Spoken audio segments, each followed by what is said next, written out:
सातों वारों का आसरा भरियो पीहर और सासरा, कहते सुनते हुंकार भरते सभी के भंडार भरे रहेंगे। प्रेम से बोले सातों वारों के देव की जय हो। नमस्कार दोस्तों, आज मैं आपको कार्तिक मास के सातों वारों की कथा सुनाने जा रही हूँ। पहले सुनते हैं रविवार व्रत की कथा। प्रेम से बोले सूर्य भगवान की जय हो। प्राचीन काल में एक बुढ़िया माई रहती थी। वह नियमित रूप से रविवार का व्रत करती। रविवार के दिन सूर्य उदय से पहले उठकर आंगन को गोबर से लीपकर स्वच्छ करती। स्नान आदि से निवृत्त होकर सूर्य भगवान की विधिवत पूजा करती, व्रत की कथा सुनती और सूर्य भगवान को भोग लगाकर दिन में एक बार भोजन करती थी। सूर्य भगवान की कृपा से बुढ़िया माई को किसी प्रकार का चिंता नहीं था। धीरे धीरे उनका घर धन्य धान से भर रहा था और सूर्य देव की कृपा से वह हमेशा स्वस्थ रहती थी। उस बूढ़ी माता को सुखी देखकर उनकी पड़ोसन उनसे जलने लगी। बूढ़ी माता के पास गाय नहीं थी, इसलिए वह अपने पड़ोसन के घर से गोबर लाती थी। एक दिन उनकी पड़ोसन अपने गाय को घर के भीतर बांधना शुरू कर दिया। इससे बूढ़ी माता को गोबर नहीं मिला और वह आंगन न लिप सकी।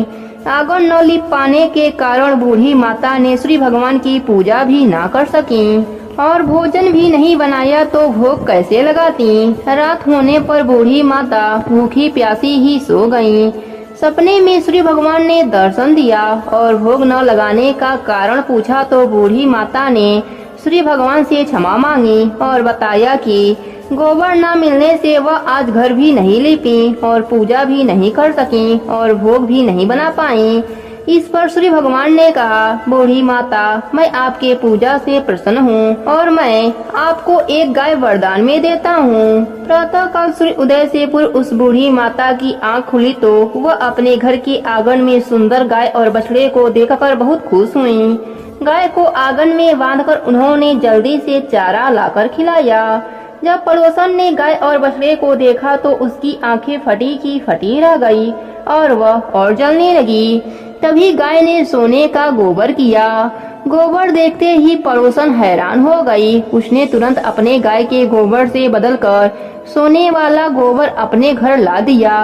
अब यही कार्य रोज करने लगी। सूर्य उदय से पहले उठकर गोबर बदलकर सोने का गोबर अपने घर ला देती।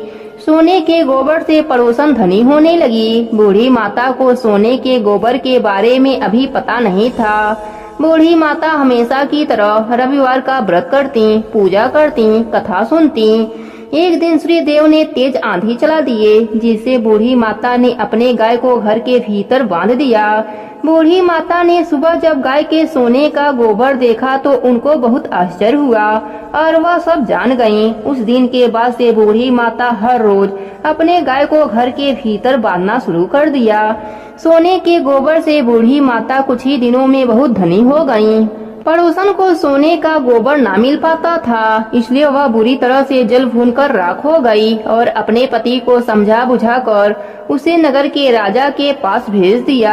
राजा को जब ज्ञात हुआ कि गाय सोने का गोबर देती है तो वह अपने सिपाहियों को आदेश दिया कि बूढ़ी माता के घर से गाय और बछड़े को तुरंत लाया जाए। गाय और बछड़ा राजमहल में आ गए। राजा ने सुंदर गाय को देखकर बहुत खुश हुआ। सुबह जब राजा ने सोने का गोबर देखा तो उसके आश्चर्य का ठिकाना न रहा। उधर बूढ़ी माता भूखी प्यासी सूर्य देव से प्रार्थना कर रही थीं।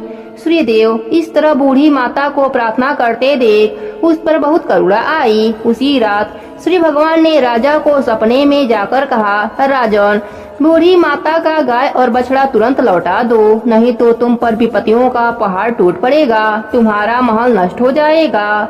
श्री भगवान के सपने से बुरी तरह भयभीत राजा ने प्रातः उठते ही गाय और बछड़ा बूढ़ी माता को लौटा दिया और क्षमा मांगी। राजा ने पड़ोसन और उसके पति को उनकी इस दुष्टता के लिए दंड भी दिया। राजा ने पूरे राज्य में घोषणा करा दी कि सभी स्त्री पुरुष रविवार का व्रत किया करें। रविवार का व्रत करने से सभी के घर में धन्य धान से भर गया। राज्य में चारों तरफ खुशहाली छा गई।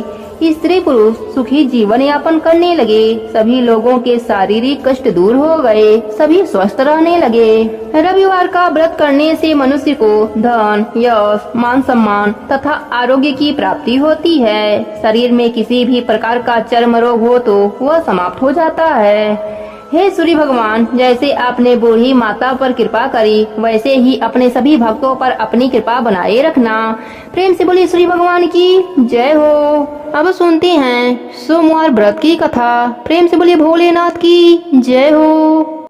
एक समय की बात है, कैलाश पर्वत से भोलेनाथ धरती लोक पर भ्रमण करने जा रहे थे। तभी पार्वती माता ने भोलेनाथ को जाता हुआ देखा और कहने लगी, हे प्रभु, आप कहाँ जा रहे हैं? इस पर भोलेनाथ ने कहा, मैं धरती लोक पर भ्रमण करने के लिए जा रहा हूँ। इस पर पार्वती माता ने कहा, मैं भी आपके साथ चलूंगी। दोनों जन धरती लोक पर भ्रमण करने जा पहुँचे और जैसे ही उन्हें कुछ समय बीता, वह दोनों थक गए। उन्हें बहुत जोर से भूख लग गई। फिर कुछ खाने की इच्छा से एक गांव में पहुँचे और वहाँ एक सेठ का दरवाजा खटखटाने लगे। तभी उस घर से एक सेठानी बाहर आई। तिल मिलाते हुए कहने लगी, बोलो महाराज, क्या चाहिए तुम्हें? दोपहरिया के समय में मेरी नींद खराब करके रख दी।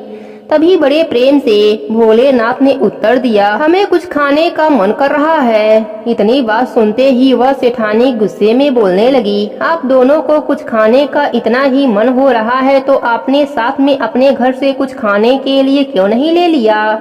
यहाँ पर आकर क्यों नाटक कर रहे हो? ऐसा कहते हुए वह जोर जोर से गुस्से में अपने घर के भीतर दरवाजा पटकते हुए चली गई।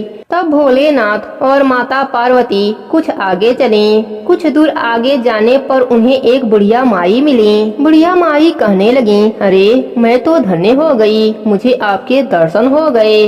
भोलेनाथ, माता पार्वती, बताइए मैं आपकी क्या सेवा कर सकती हूँ? बड़े प्रेम से भोलेनाथ ने उत्तर दिया, कहा, हमें कुछ खाने का मन है, क्या तुम हमें जिमाओगी? बुढ़िया माई ने कहा, हाँ हाँ प्रभु, क्यों नहीं।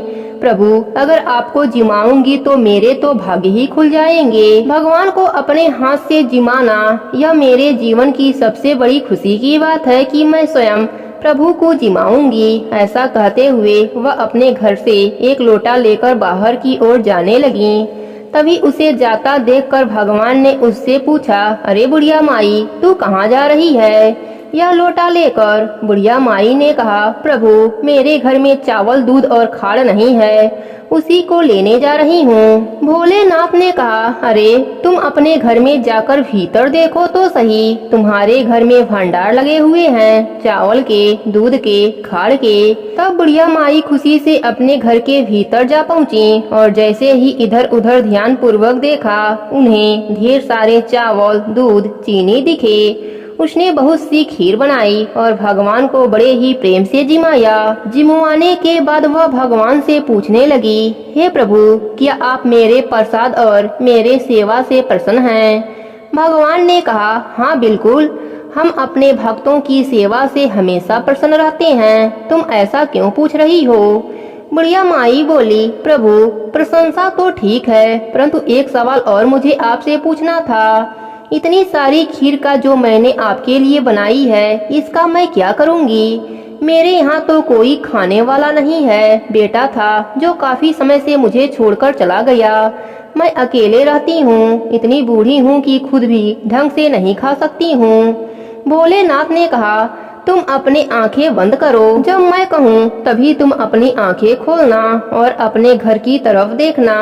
बूढ़ी माई ने तुरंत अपनी आंखें बंद कर ली और भोलेनाथ के आज्ञा से अपनी आंखें खोलकर कुछ समय के बाद अपने घर के तरफ देखा तो क्या देखती है कि उसके घर पर उसके बेटे, बहू, पोता पोती सब आ चुके हैं। यह देखकर वह बहुत आश्चर्यचकित हो जाती है और उसकी खुशी का कोई ठिकाना नहीं रहता है। वह तुरंत भगवान के कदमों में गिर जाती है और कहती है, हे प्रभु, आपने मुझे जीवन की सारी खुशियाँ दे दी, बहुत खुशी दे दी, लेकिन एक समस्या है प्रभु, मेरा कुटिया बहुत छोटा है, अपने बहू और बेटा को कहाँ पर रखूंगी? तब भोलेनाथ ने उस बुढ़िया माई से कहा, देखो तुम बिल्कुल चिंता मत करो। ऐसा कहकर भोलेनाथ ने उस छोटी सी कुटिया पर अपना पैर रख दिया। तभी वह छोटी सी कुटिया एक बहुत बड़ा महल में बदल गया और उसके बाद सब उस महल में बुढ़िया और उसका बेटा, पोता पोती, बहू सब हंसी खुशी से रहने लगे। और उस बुढ़िया ने उस दिन से निश्चय किया कि वह हर इंसान को खाड़ का प्रसाद देगी और गरीबों की मदद करेगी। बुढ़िया माई खीर और खाड़ का प्रसाद बांटने लगी और बांटते बांटते वह उस सेठानी के घर जा पहुँची, जहाँ पर माता पार्वती और भोलेनाथ सबसे पहले आए थे। तभी उसने जैसे ही दरवाजा खटखटाया तो सेठानी बाहर आई और बुढ़िया के हाथ में खीर और खाड़ का प्रसाद देखकर बहुत हैरान हो गई और ताना कसते हुए बोली, हे बुढ़िया, किसका खाना चुरा कर लाई है? तू तो एक वक्त की रोटी के काबिल नहीं थी और आज खीर बांटती फिर रही है। कहाँ डाका मारा है तुमने? तभी बुढ़िया माई ने बहुत प्रशंसा पूर्वक उसको उत्तर दिया, अरे मेरे घर में स्वयं भोलेनाथ और माता पार्वती पधारी थीं। उसके बाद से मेरा किस्मत बदल गया। तभी से मेरे घर में किसी चीज की कोई कमी नहीं है, धन की ना ही सुख की। सेठानी ने कहा, अच्छा, वह भोलेनाथ और माता पार्वती थीं। मुझे तो लगा कि कोई नौटंकी करने वाले हैं। मैंने तो अपने घर से रफा दफा कर दिया और कुछ खाने को भी नहीं दिया। इसका मतलब मेरी किस्मत का तू खा रही है। तभी आजकल मेरे घर में खाने को अन्न नहीं है और तू यहाँ खीर बांटती फिर रही है। लेकिन सुन ले बुढ़िया, तू जो खा रही है वह मेरे हिस्से का है और मैं जा रही हूँ माफी मांगने। ऐसा कहकर वह सेठानी दौड़ती दौड़ती भगवान को खोजने लगी। वह कुछ दूर जाती है, तभी उसे भोलेनाथ और माता पार्वती दिखाई देते हैं। सेठानी उनसे माफी मांगते हुए कहने लगी, हे प्रभु, मुझे माफ कर दीजिए। मुझे लगा कोई नौटंकी करने वाले आए हैं, इसलिए मैंने आपको घर से रफा दफा कर दिया। पर प्रभु, मैं नहीं जानती थी कि वह आप हैं, नहीं तो मैं आपको भरपूर भरपेट भोजन कराकर भेजती। आप भी सोचते कि सेठानी से सही पाला पड़ा है, कितना बढ़िया जिमा कर भेजा है, उस बुढ़िया से भी कई गुना अच्छा। लेकिन आप मेरे किस्मत का थाली उसे कैसे दे सकते हैं? मेरे घर में तो धन का एक दाना भी नहीं रहा। भोलेनाथ ने कहा, देखो, मैंने किसी की किस्मत का किसी को नहीं दिया। तुमने हमें ना किया और उस बुढ़िया माई ने हमें हाँ किया, इसलिए तुम्हारी जिंदगी में सब कुछ ना हो गया और उसके जिंदगी में सब कुछ हाँ हो गया। इसमें हमारी कोई गलती नहीं है, सब तुम्हारे कर्मों का फल है। जो इंसान इस दुनिया में आने के बाद अपने धन को सिर्फ अपने लिए इस्तेमाल करता है, उसके घर में कभी भी बरकत नहीं होता, सुख नहीं रहता, शांति नहीं मिलती और उदासी छाई रहती है और उसके जिंदगी में हमेशा दुख तकलीफें भरी रहती हैं और कभी उसके भरे हुए भंडार भी खाली पड़ जाते हैं। इसलिए तुम्हारे साथ भी ऐसा ही हुआ। सेठानी ने कहा, प्रभु, मुझे माफ कर दीजिए, ऐसा मत कीजिए, मेरे लिए भी कुछ सोचिए। प्रभु, मेरे परिवार का पालन पोषण कैसे होगा?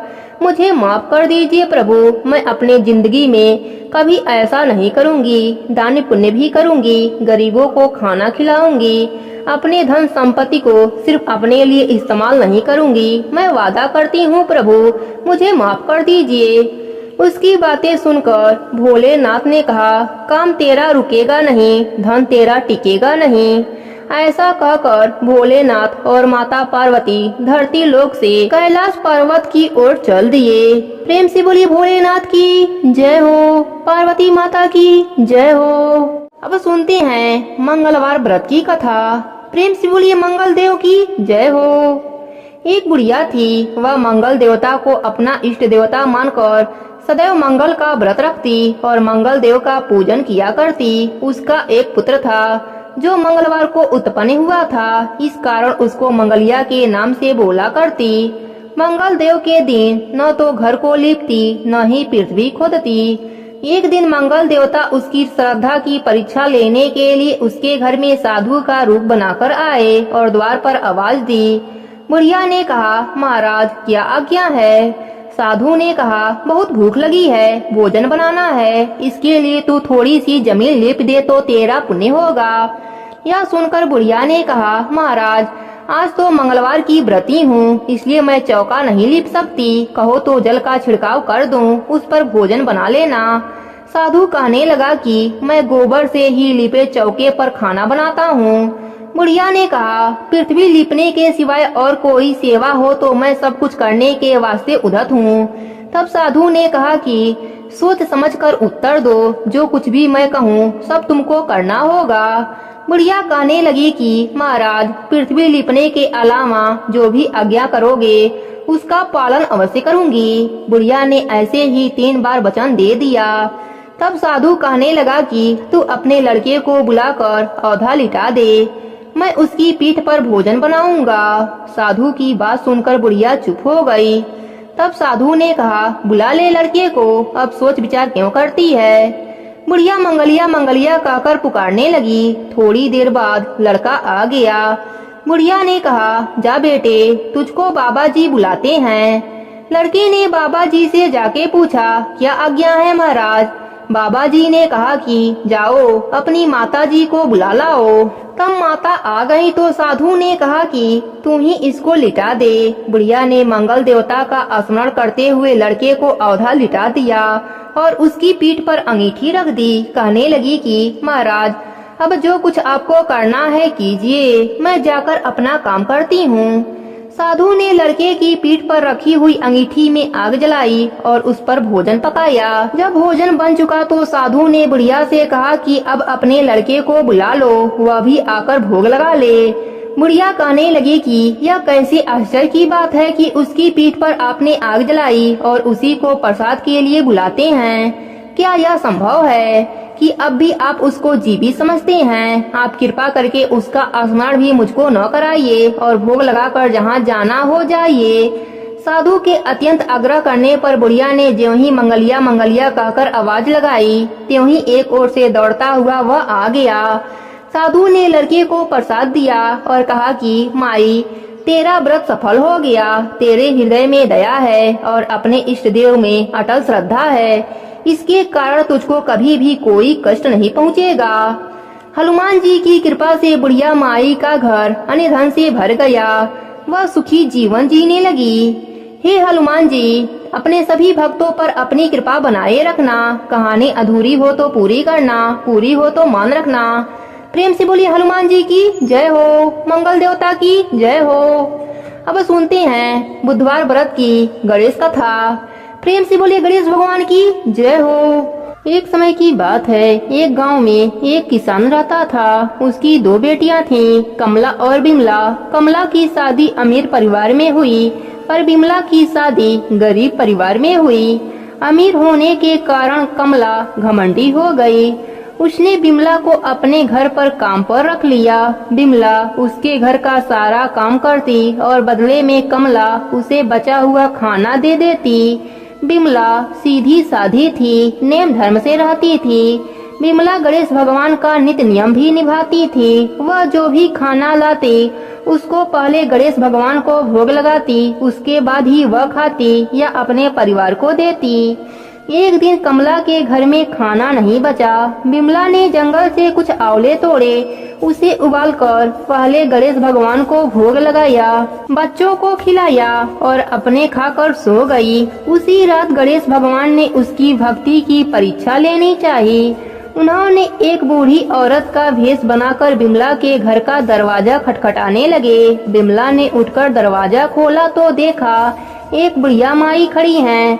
बिमला ने पूछा, माँ जी आपको क्या चाहिए। बुढ़िया माई ने कहा, मुझे बहुत जोरों की भूख लगी है, कुछ खाने को दे दो।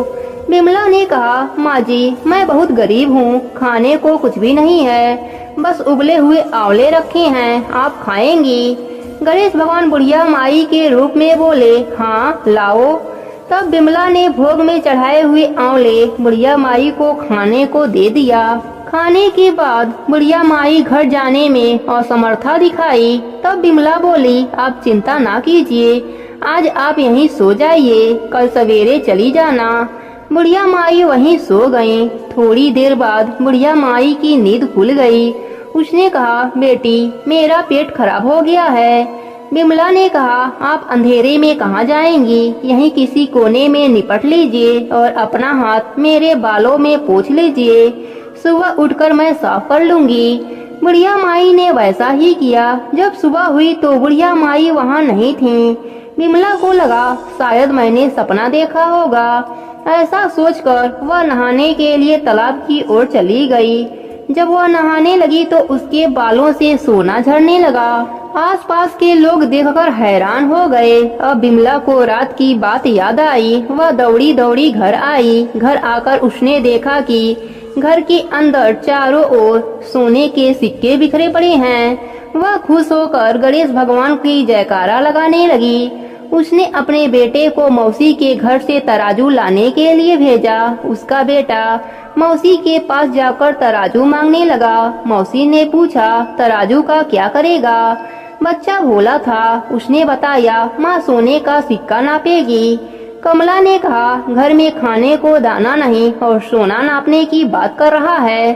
सच्चाई का पता लगाने के लिए वह तराजू के नीचे लट्ठा लगा दिया। बच्चा तराजू लेकर चला गया। जब सोना नापने का काम खत्म हो गया तो तराजू मौसी को लौटाने आया। कमला ने तराजू को उलट पुलट कर देखा तो उसके पीछे एक सोने का सिक्का चिपका हुआ था। वह हैरान रह गई और उसे विश्वास हो गया कि बिमला बहुत ही धनी हो गई है, इसलिए काम पर भी नहीं आई। वह दौड़ी दौड़ी बहन के घर पहुंची और उससे पूछा, तुम्हारे पास इतना धन कहाँ से आया? बिमला सरल स्वभाव की थी। उसने सारी बातें अपने बहन को बता दी। कमला को लालच आ गया। कमला लालच बस गणेश भगवान का नित्य नियम निभाने लगी और रोज जंगली आंवले का गणेश भगवान को भोग लगाने लगी। एक दिन गणेश भगवान उसे सबक सिखाने के लिए बूढ़ी औरत का भेष धरकर उसके घर गए। वह बुढ़िया माई को बैठाकर वही उबला हुआ आंवला दिया। आंवला खाकर बुढ़िया माई का पेट खराब हो गया। उसने कमला के सारे घर को गंदा कर दिया। जब सुबह कमला की नींद खुली तो उसने देखा सारा घर गंदगी से भरा पड़ा है और बदबू भी कर रहा है। कमला गंदगी को साफ करने लगी पर गंदगी बढ़ती ही जा रही थी। वह परेशान होकर बिमला के घर गई। उसने बिमला को सारी बात बताई। बिमला ने कहा, तुम्हारे पास खाने का इतना सामान था, फिर भी तुमने उबले हुए आंवले गणेश भगवान को खिलाए। इसी कारण गणेश भगवान का कोप तुम पर हुआ है। कमला को अपने गलती का एहसास हो गया। वह गणेश भगवान से क्षमा मांगने लगी। गणेश भगवान ने उसको माफ कर दिया और अपनी माया समेट लिया। हे गणेश जी महाराज, जैसे आपने बिमला पर प्रसन्न हुए वैसे ही अपने सभी भक्तों पर प्रसन्न रहना। प्रेम से बोले गणेश भगवान की जय हो।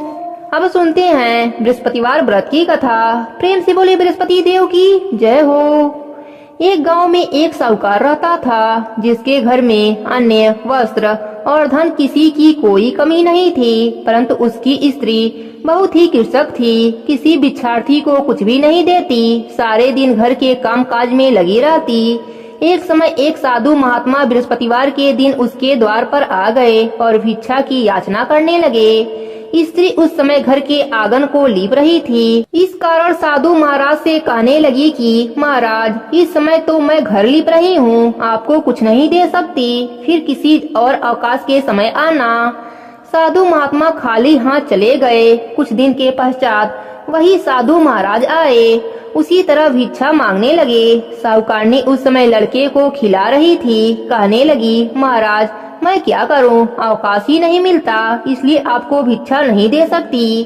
तीसरी बार महात्मा आए तो उसने उन्हें उसी तरह से लौटाना चाहा, परंतु महात्मा जी कहने लगे कि यदि तुमको बिल्कुल ही अवकाश हो जाए तो मुझको भिक्षा दोगी। साहूकारनी कहने लगे कि महाराज, यदि ऐसा हो जाए तो आपकी बहुत बड़ी कृपा होगी। साधु महात्मा जी कहने लगे कि अच्छा, मैं एक उपाय बताता हूँ। तुम बृहस्पतिवार के दिन सूर्य उदय के बाद उठना और सारे घर में झाड़ू लगाकर कूड़ा एक कोने में जमा करके रख दो।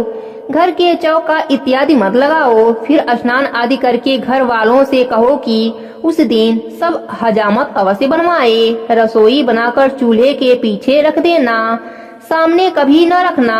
सायंकाल को अंधेरा होने के बाद दीपक जलाया करो तथा बृहस्पतिवार को पीले वस्त्र मत धारण करो, न पीले रंग की चीजों का भोजन करो। यदि ऐसा करोगी तो तुमको घर का कोई काम नहीं करना पड़ेगा। साहूकारनी ने ऐसा ही किया। बृहस्पतिवार को दिन चढ़े उठी। झाड़ू लगाकर कूड़े को घर में जमा कर दिया।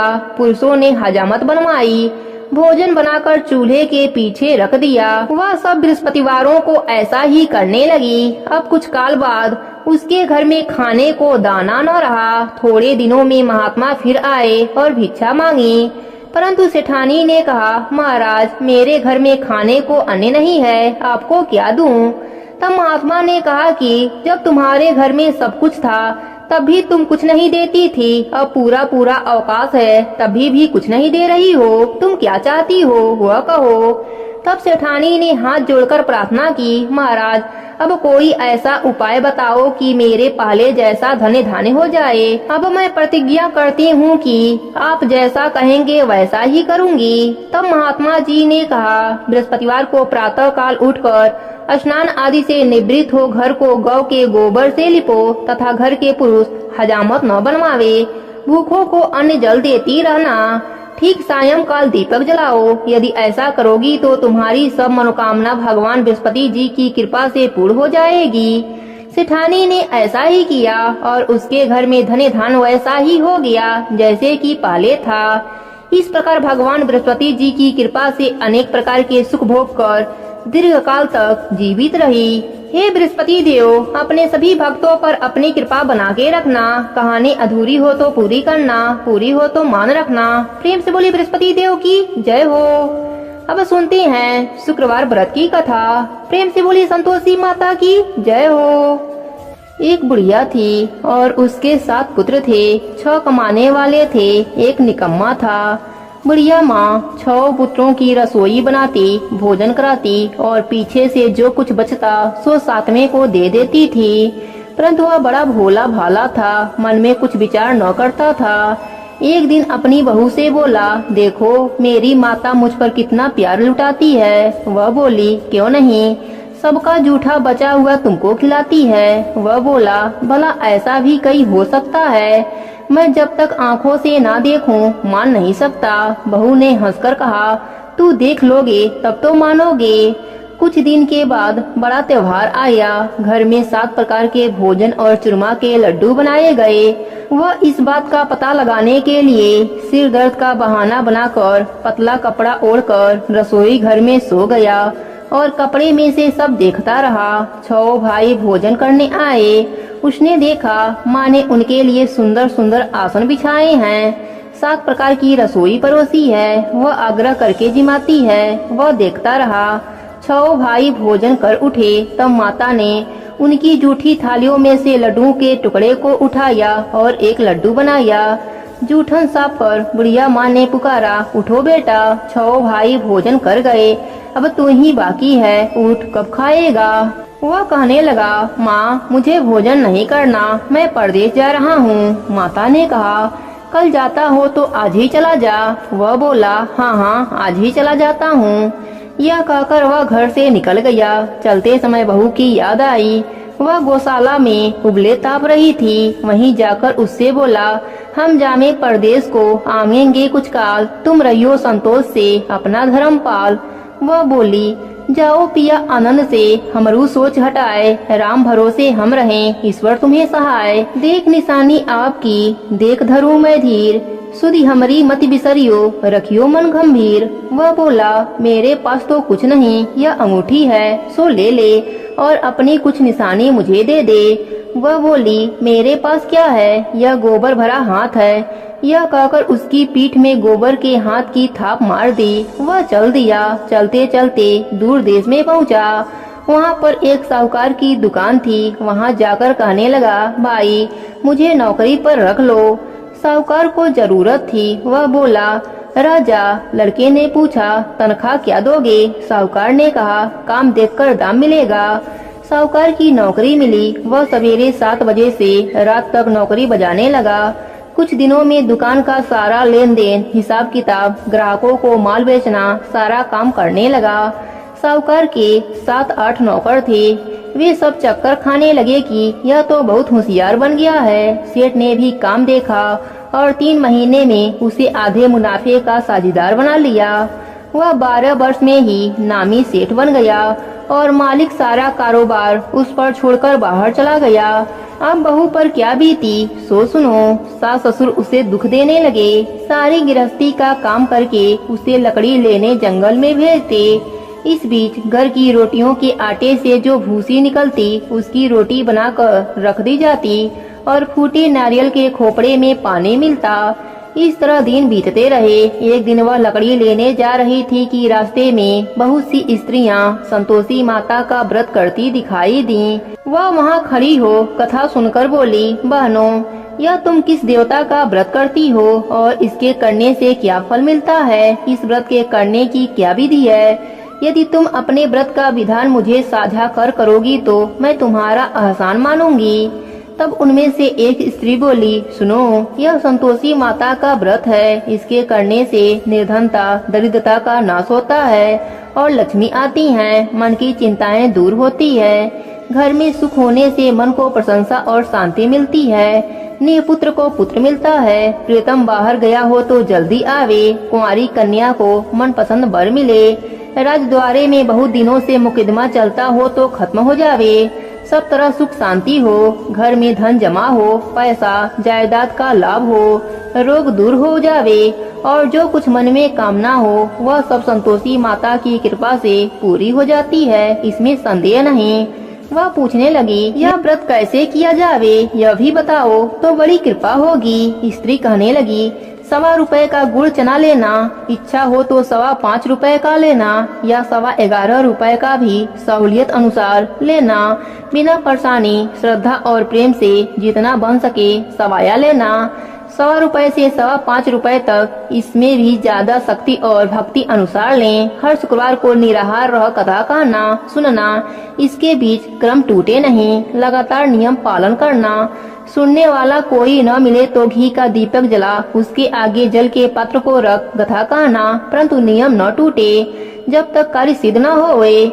नियम पालन करना और कार्य सिद्ध हो जाने पर ही व्रत का उद्यापन करना। 3 मास में माता फल पूरा करती हैं। यदि किसी के खोटे ग्रह हो तो भी माता 1 वर्ष में अवश्य कार्य को सिद्ध करती हैं। कार्य सिद्ध होने पर ही उद्यापन करना चाहिए, बीच में नहीं। उद्यापन में 2.5 सेर आटे का खाजा तथा इसी परिणाम से खीर तथा चने का साग करना। 8 लड़कों को भोजन कराना, जहाँ तक मिले देवर जेठ भाई बंधु कुटुंब के लड़के लेना, न मिले तो रिश्तेदारों और पड़ोसियों के लड़के बुलाना, उन्हें भोजन कराना, यथाशक्ति दक्षिणा देना, माता का नियम पूरा करना। उस दिन घर में कोई खटाई न खावे। यह सुनकर बुढ़िया के लड़के की बहुत चल दी। रास्ते में लकड़ी के बोझ को बेच दिया और उन पैसों से गुड़ चना ले माता के व्रत की तैयारी कर आगे चली और सामने मंदिर देख पूछने लगी, यह मंदिर किसका है? सब कहने लगे, संतोषी माता का मंदिर है। यह सुन माता के मंदिर में जा माता के चरणों में लौटने लगी।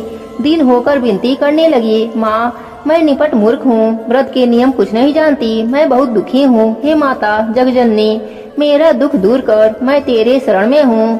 माता को दया आई। एक शुक्रवार बीता कि दूसरे शुक्रवार को ही उसके पति का पत्र आ गया और तीसरे को उसका भेजा हुआ पैसा भी पहुंचा। यह देख जेठानी मुंह सुकोड़ने लगी, इतने दिनों में पैसा आया, इसमें क्या बड़ाई है? लड़के ताने देने लगे। काकी के पास अब पत्र आने लगा, रुपया आने लगा, अब तो काकी की खातिर बढ़ेगी, अब तो काकी बुलाने से भी नहीं बोलेंगी। बेचारी सरलता से कहती, भैया पत्र आवे रुपया आवे तो हम सबके लिए अच्छा है। ऐसा कहकर आंखों में आंसू भरकर संतोषी माता के मंदिर में आ मातेश्वरी के चरणों में गिरकर रोने लगी। माँ, मैंने तुमसे पैसा नहीं मांगा, मुझे पैसे से क्या काम है, मुझे तो अपने सुहाग से काम है, मैं तो अपने स्वामी के दर्शन और सेवा मांगती हूँ। तब माता ने प्रसन्न होकर कहा, जा बेटी, तेरा स्वामी आएगा। यह सुन खुशी से बावली हो घर में जा काम करने लगी। अब संतोषी माँ विचार करने लगी, इस भोली पुत्र से मैंने कह तो दिया तेरा पति आवेगा, पर आवेगा कहाँ से? वह तो सपने में भी इसे याद नहीं करता, उसे याद दिलाने मुझे जाना पड़ेगा। इस तरह माता बुढ़िया के बेटे के पास जा सपने में प्रकट होकर कहने लगी, साहूकार के बेटे सोता है या जागता है? वह बोला, माता सोता भी नहीं हूँ, जागता भी नहीं हूँ, बीच में हूँ। कहो क्या आज्ञा है। माँ कहने लगी, तेरा घर बार कुछ है या नहीं? वह बोला, मेरा सब कुछ है माता, माँ बाप भाई बहन बहू, क्या कमी है?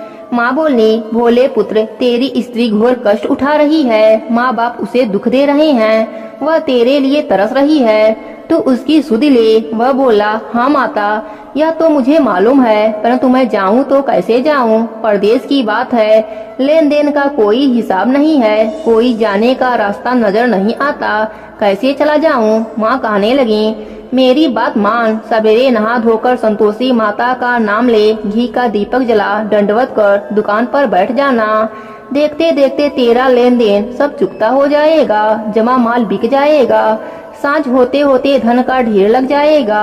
सवेरे बहुत जल्दी उठ। उसने लोगों से अपने सपने की बात कही तो वे सब उसकी बात अनसुनी कर दिल लगी उड़ाने लगे। कहीं सपने भी सच होते हैं। एक बूढ़ा बोला, देख भाई, मेरी बात मान, इस प्रकार सच झूठ करने के बदले देवता ने जैसा कहा है वैसा ही करने में तेरा किया जाता है। वह बूढ़े की बात मान, स्नान कर, संतोषी माँ को दंडवत कर, घी का दीपक जला, दुकान पर जा बैठा।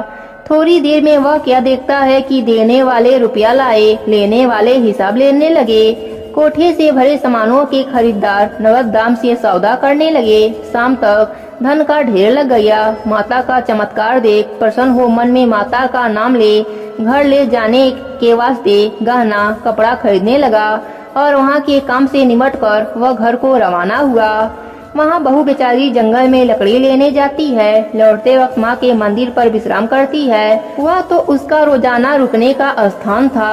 दूर से धूल उड़ती देख वह माता से पूछती है, हे माता, यह धूल कैसी उड़ रही है? माँ कहती हैं, हे पुत्री, तेरा पति आ रहा है, अब तू ऐसा कर, लकड़ियों के 3 बोझ बना ले, एक नदी किनारे रख, दूसरा मेरे मंदिर पर और तीसरा अपने सिर पर रख। तेरे पति को लकड़ी का गट्ठर देखकर मोह पैदा होगा, वह वहाँ रुकेगा, नाश्ता पानी बना खाकर माँ से मिलने जाएगा। अब तू लकड़ियों का बोझ उठाकर घर जाना और बीच चौक में गट्ठा डालकर 3 आवाजें जोर से लगाना। लो सासू जी, लकड़ियों का गट्ठर ले लो, भूसी की रोटी दे दो और नारियल के खोपड़ी में पानी दे दो। आज कौन मेहमान आया है?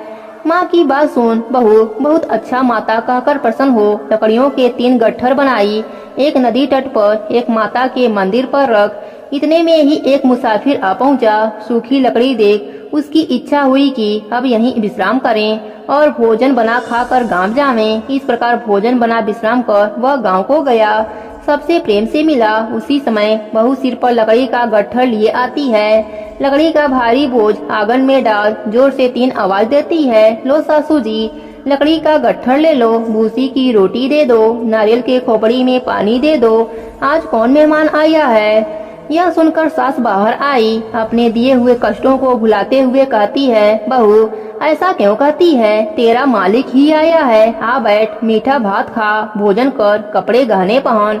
इतने में आवाज सुन उसका स्वामी बाहर आता है और अंगूठी देख व्याकुल हो माँ से पूछता है, माँ यह कौन है? माँ कहती है, बेटा यह तेरी बहू है। आज 12 वर्ष हो गए जब से तू गया है, तब से सारे गांव में जानवर की तरह भटकती फिरती है, काम काज घर का कुछ नहीं करती है, 4 समय आकर खाती है।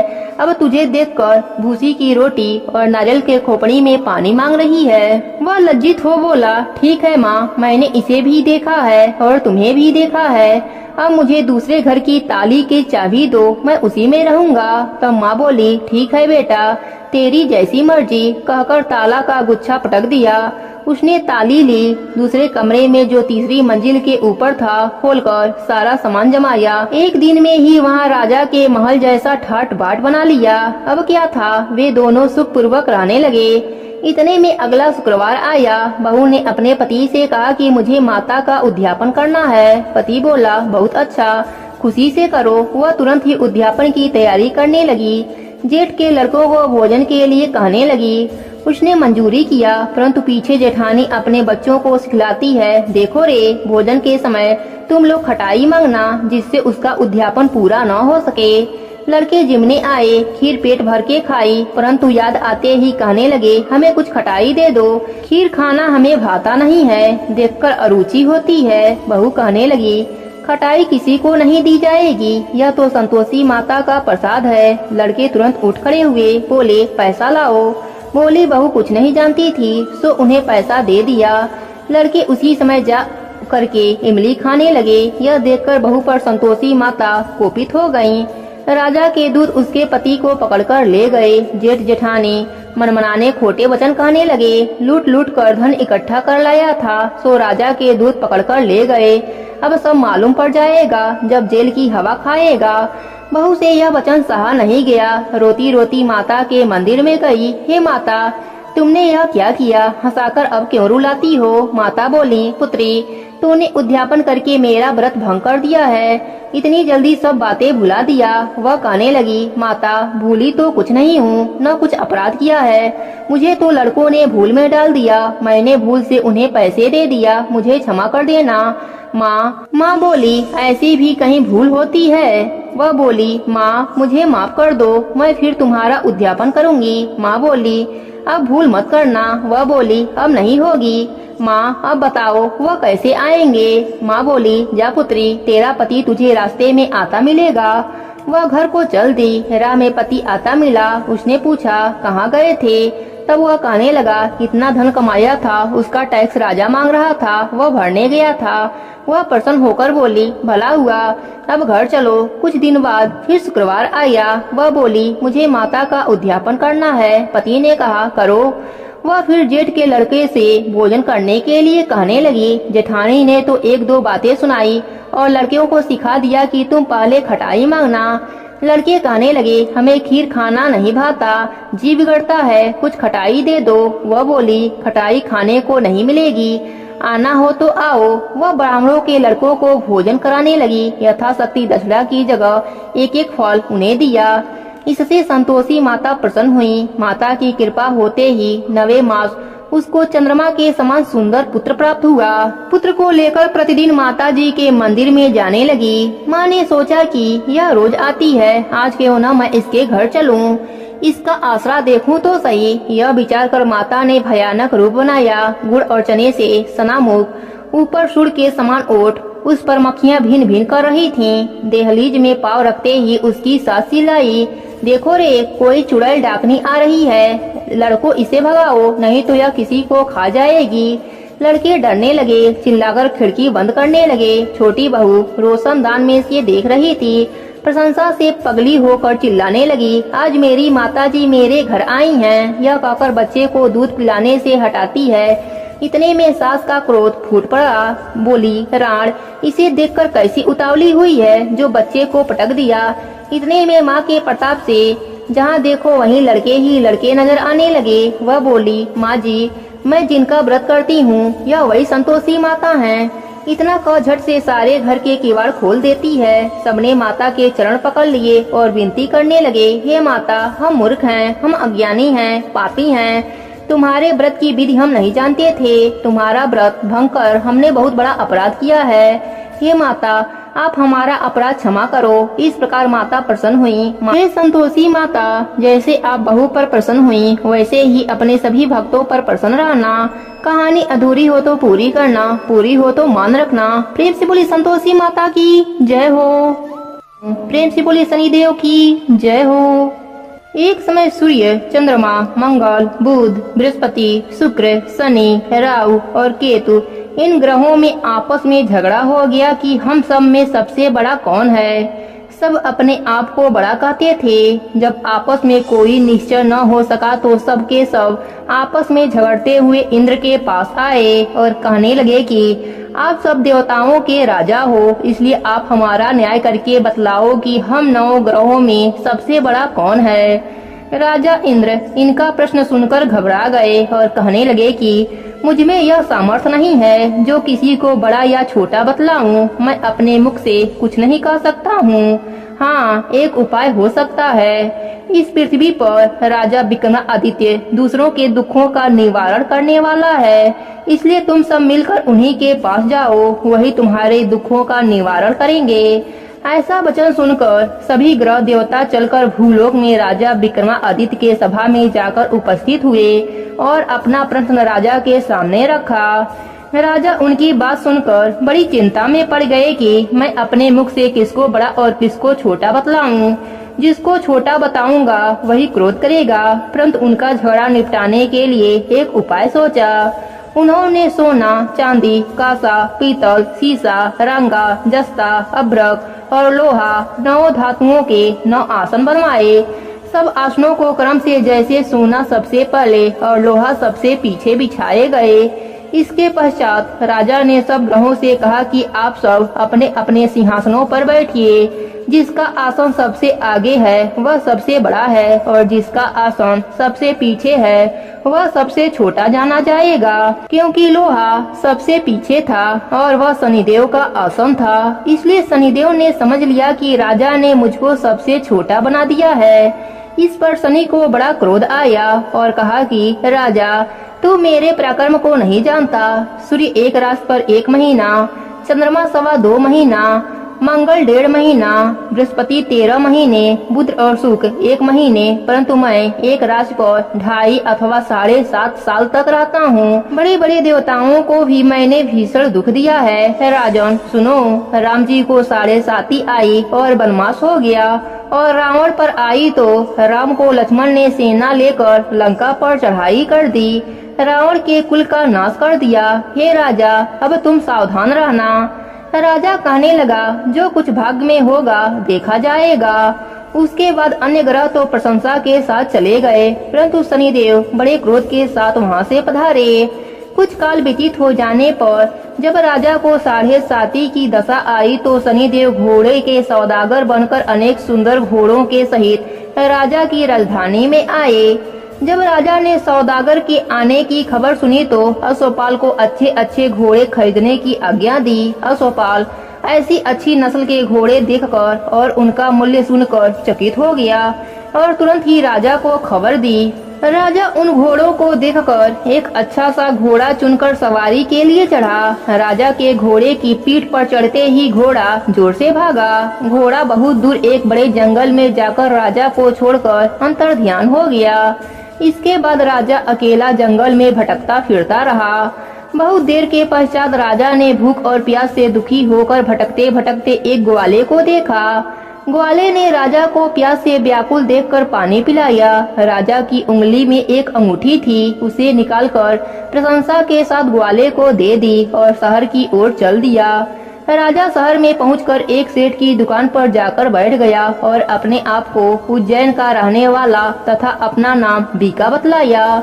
सेठ ने उसको कुलीन मनुष्य समझकर जल आदि पिलाया। भाग्यवश उस दिन सेठ की दुकान पर बिक्री बहुत अधिक हुई। तब सेठ उसको भाग्यवान पुरुष समझकर भोजन कराने के लिए अपने साथ ले गया।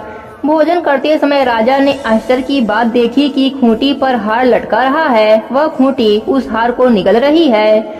भोजन के पश्चात कमरे में आने पर जब सेठ को कमरे में हार नहीं मिला तो सबने यही निश्चय किया कि सिवाय बीका के और कोई इस कमरे में नहीं आया, अतः अवश्य ही उसी ने हार चोरी किया है। परंतु बीका ने हार लेने से मना कर दिया। इस पर 5-7 आदमी इकट्ठे होकर उसको फौजदार के पास लाए। फौजदार ने उसको राजा के सामने उपस्थित कर दिया और कहा कि यह आदमी तो भला प्रतीत होता है, चोर मालूम नहीं होता, परंतु सेठ का कहना है कि इसके सिवाय और कोई घर में नहीं आया था, अवश्य ही इसी ने चोरी की है। तब राजा ने आज्ञा दी कि इसके हाथ पैर काटकर चौरंगिया किया जाए। राजा की आज्ञा का तुरंत पालन किया गया और बीका के हाथ पैर काट दिए गए। इस प्रकार कुछ काल व्यतीत होने पर एक तेली उसको अपने घर ले गया और कोल्हू पर उसको बैठा दिया। बीका उस पर बैठा हुआ जुबान से बैल को हाँकता रहा।